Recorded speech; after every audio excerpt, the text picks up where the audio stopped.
Strange hauntings and stories of the paranormal can happen to anyone at any time. The Hitchings family were an ordinary family living in a terraced Victorian semi-detached home located on a quiet stretch of Wycliffe Road in Battersea, southwest London. Wally Hitchings, his wife Kitty, their 15-year-old daughter Shirley, their adopted son John, who was 22, and their grandmother Ethel, lived normal working-class lives. And in 1956 of that year, Shirley was excited to be starting at a new art school. There was nothing particularly special or unusual at all about the family. But in 1956, their lives would suddenly be thrown into chaos as they were involved in a supernatural horror that has gone on to become one of the most intense and terrifying hauntings England has ever seen. It all began harmlessly enough. One morning in January of 1956, Shirley discovered a silver key sitting on her pillow, neatly set out as if placed there with great care. It was obviously meant to be found and seemed to have been put there for her, but when she asked her family what it was for, no one knew anything about the key or why it was there. Wally took the key and tried it on every door and lock in the house, but it didn't fit anything. And it wasn't even clear what kind of key it was or what it was meant to open. At one point, the key suddenly just seemed to vanish, and no one could find it anywhere.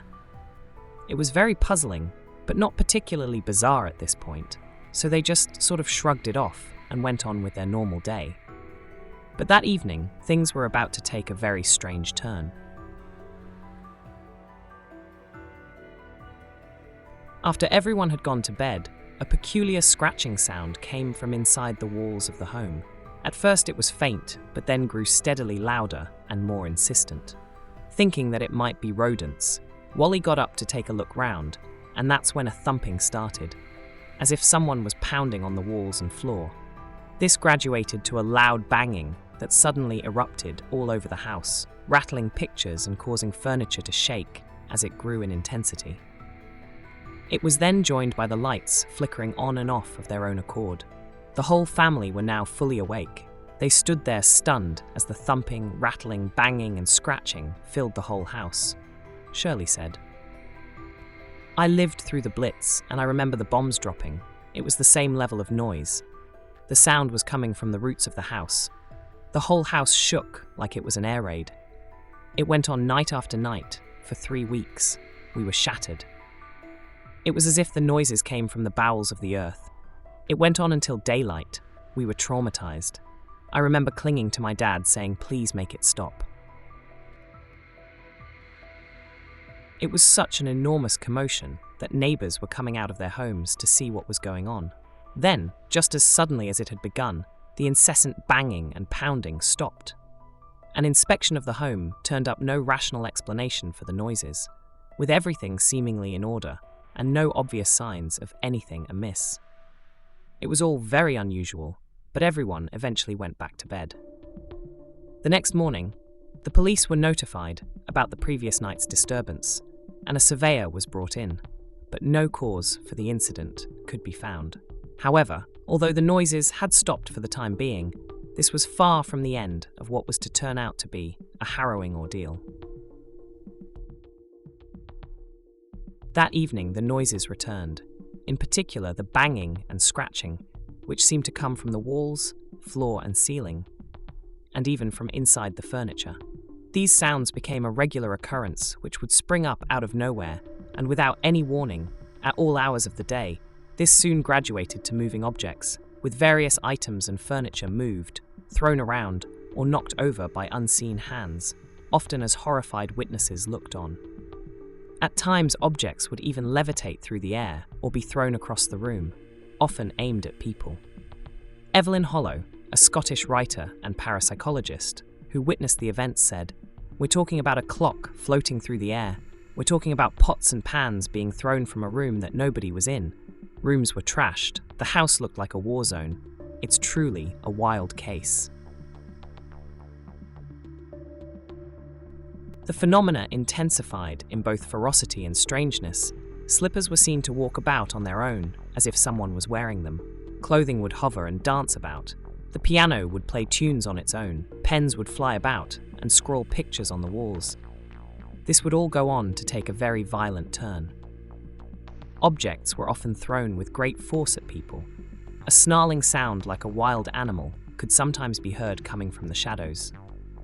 And at one time, a pair of gloves floated up in the air and began savagely slapping Wally across the face, leaving red marks behind.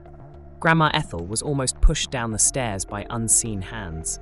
Sheets were ripped off the beds, objects were smashed to pieces, and it all came to a head when Shirley was attacked one night by something unseen, dragging her from her bed, making her levitate, and then wrap the sheets around her, she said. The bed sheets came off and I was floating. I thought I was going mad. I remember the sheets coming off and being tossed about in the bed. I was floating above the bed. When John pulled me down, I was rigid. My nan, who was Catholic, thought I might be possessed by the devil. I thought I was going mad. I was crying all the time. I was very traumatized.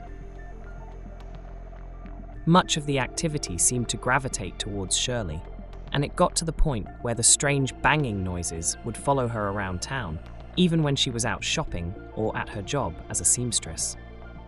In fact, the noises got so disruptive that her boss thought she was pulling a prank, and when scissors and other items began to go missing, they accused her of stealing and fired her. By this time, the case was hitting the national news, and it was even mentioned in the House of Commons, but no one had any real rational explanation for any of it, despite a great many witnesses having seen the phenomena for themselves.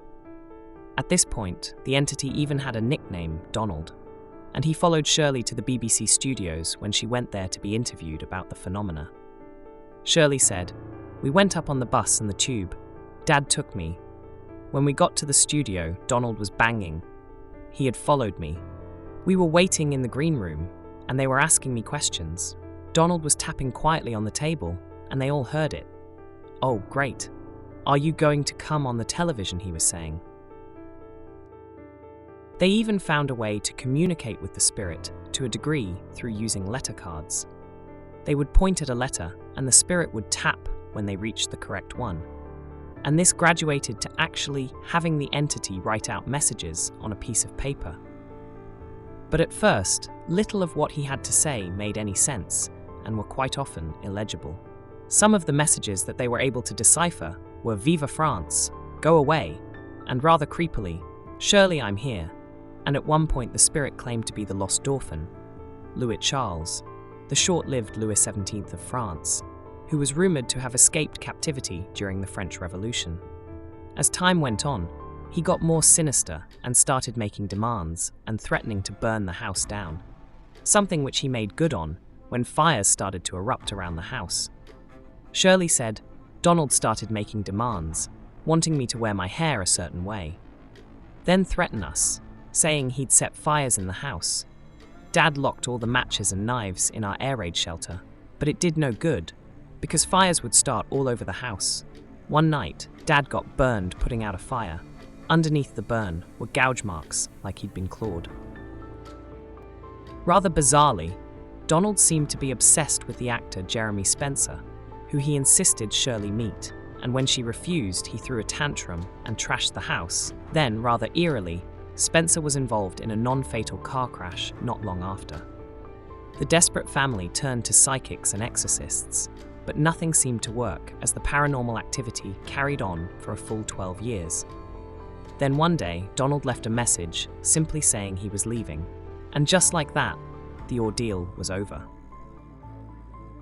In the late 1960s, the house would be demolished, and Shirley moved to the south of England to start a new life and put it all behind her.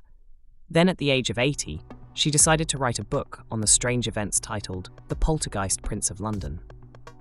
So what was going on here? Was there anything to this at all?